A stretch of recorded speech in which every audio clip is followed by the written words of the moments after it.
If you don't know a great deal about bunnies apart from their cuteness, a piece of rabbit-centric trivia you will learn in writer-director Katarina Zhu's debut feature, Bunnylovr, might just break your heart. Turns out, when bunnies experience a considerable amount of stress or a sudden burst of fear, they might go into a state of shock. Their soft bodies become limp, their floppy ears get cold, and if untreated, they can even die from it.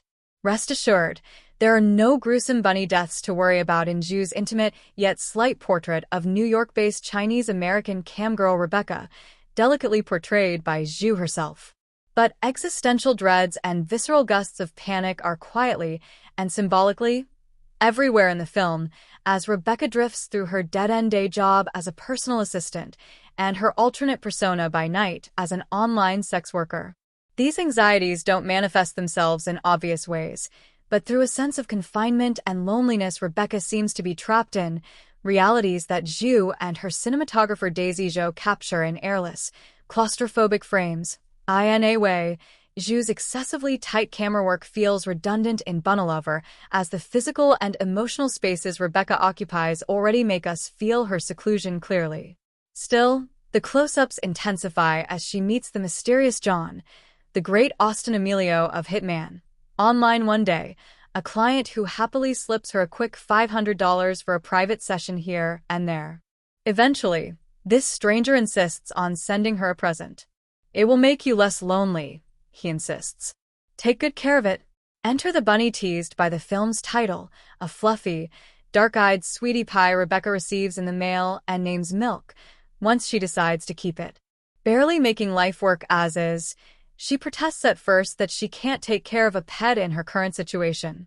But she doesn't quite make the effort to firmly reject the gift, either. Perhaps being a little less lonely wouldn't be all that bad. And how tough could it be to live with a cute bunny? Meanwhile, Rebecca divides her spare time between her best friend Bella, Rachel Sennott, and her long-estranged, terminally ill father William, Perry Young. The former is an artist and painter from a more privileged background, for whom Rebecca models in thinly conceived scenes that give us quick snapshots of their friendship.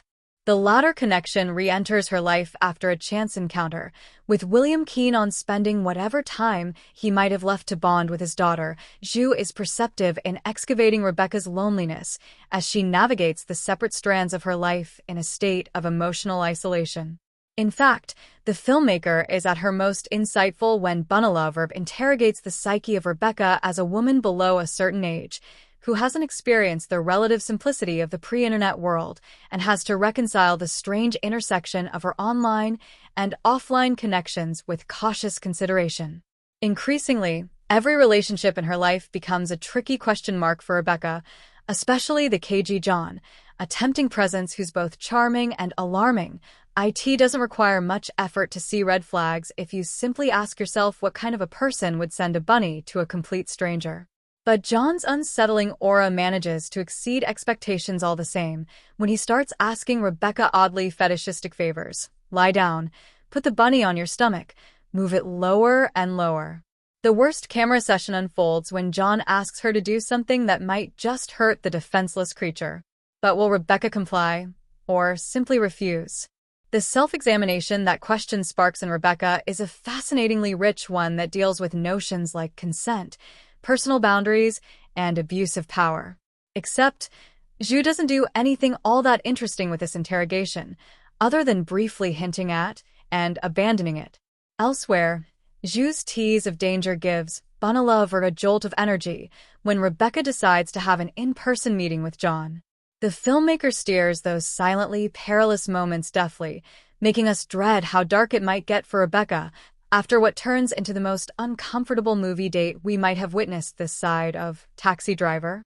On the whole, Rebecca's motivation to meet John and make herself that vulnerable doesn't make a great deal of sense, especially on the heels of his creepy demands during their last session.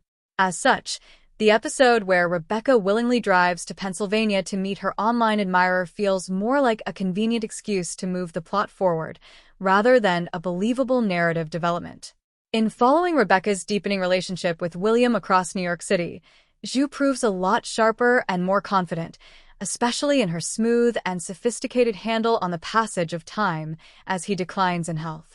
By the end, You can't help but leave Bunnylovr wanting more from Rebecca and everyone in her orbit, wondering if the film's invasive close-ups really got you any closer to these characters. Following Zhu's peculiar white rabbit is never less than an intriguing experience, but in the end, it feels like a hollow one.